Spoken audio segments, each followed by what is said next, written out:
the time of the month again for another TFAW unboxing. Now, if you're new to the channel, you might be wondering what's a TFAW unboxing. It's things from another world where I get my pre-order of comics, collectibles. It could be t-shirts, pins, and these things you see behind me. A lot of them I've ordered from here. Once a month, I get a shipment of different items I've previously selected or subscribed to, and they send them to me every 4 weeks. I can choose to have them sent every week, 2 weeks, 3 weeks, or once a month, which I prefer because it cuts down on shipping. So here's that shipment. We'll crack it open and let's see what's in here, okay? Alright. Get the knife. Now, this should be an interesting one, if I remember correctly. It actually got here a little faster than my last shipment, which took forever because of the holidays. So, alright. Sometimes I'll fast forward past the actual opening and verify everything's actually in here before looking, but this time I want to be a little surprised. Alright, let's start things off.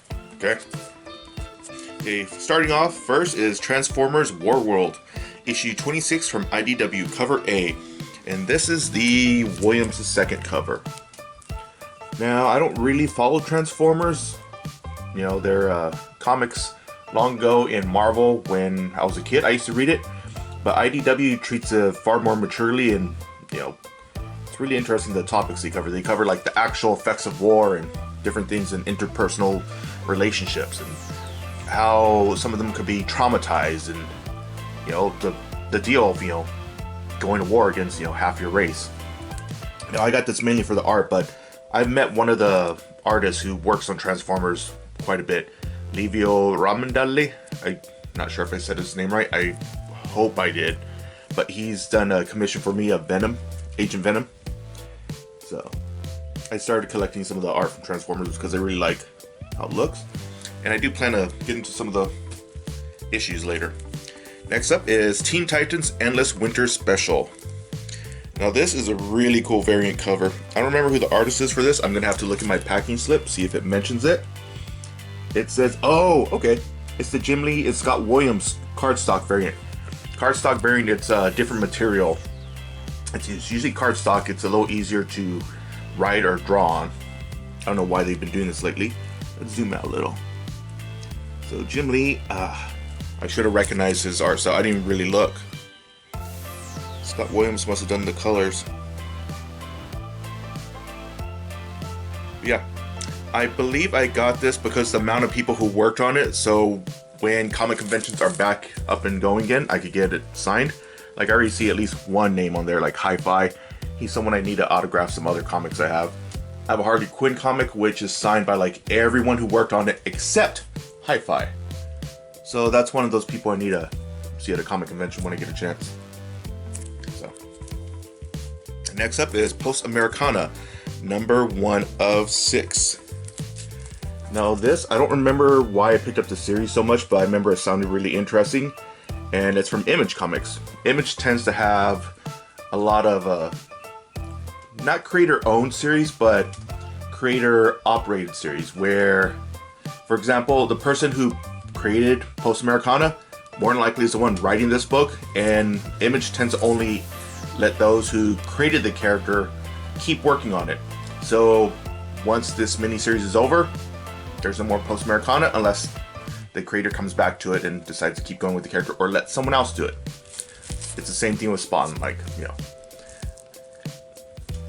Image is pretty good with creators' work. So, thought to give this a chance since Image tends to be pretty cool with a lot of their series, and they tend to work outside the stereotypical superhero genre. Next up is Kaiju Score number 2. I really got to read this. I remember reading the solicits about it. Now, interesting was, it's from Aftershock Comics. I always like to support those lesser known publishing companies. Not only that, but the premise sounded cool, which I don't remember at this time, but I can get an idea because of the name Kaiju in Score. I think, I'm not sure, this had to do with kaijus, and it had to do with like a heist, if I remember correctly. I may be wrong, but I have to look this up. And I believe this is, no, this is not a variant cover. Usually I get asked about 2 different covers, and I'll usually choose the variant of an artist I've never heard of. That way, if I go to comic convention, I could get something signed by them. At least have one thing.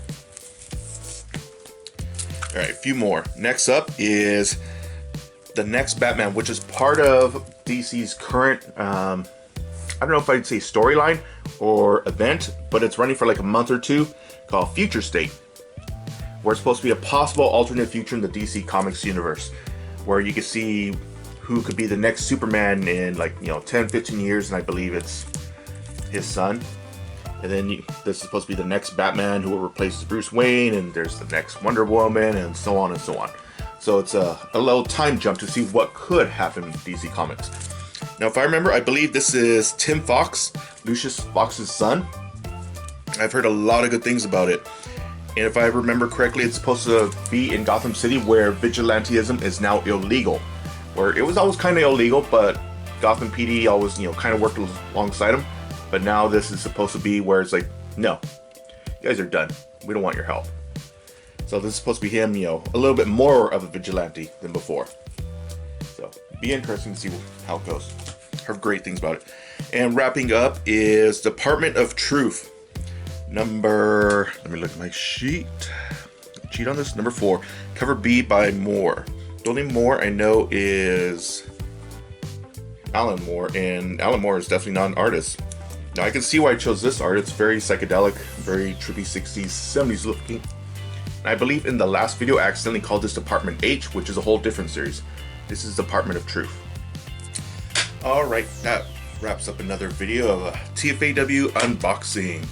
If you're interested in, getting some comics, pins, collectibles, or anything, I suggest you check out TFAW.com, thingsfromanotherworld.com, and see what else they have. There's quite a few things. They have specials, exclusive variant covers.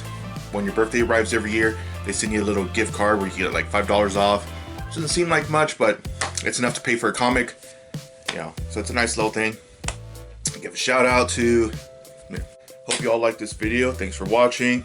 And I do plan to upload more stuff. I finally got a hard drive for my PS4, so occasionally I'll be streaming, because now I have like hundreds of games on my PS4 now. I don't have to keep deleting stuff to make room for other things. So let me know what you thought of this video, and if you want to watch the streaming videos or any gameplay videos later on, feel free to. If not, just stick around for the comics. Thank you for watching, and hope you like it. So remember, like, share, subscribe. Thank you. Bye-bye.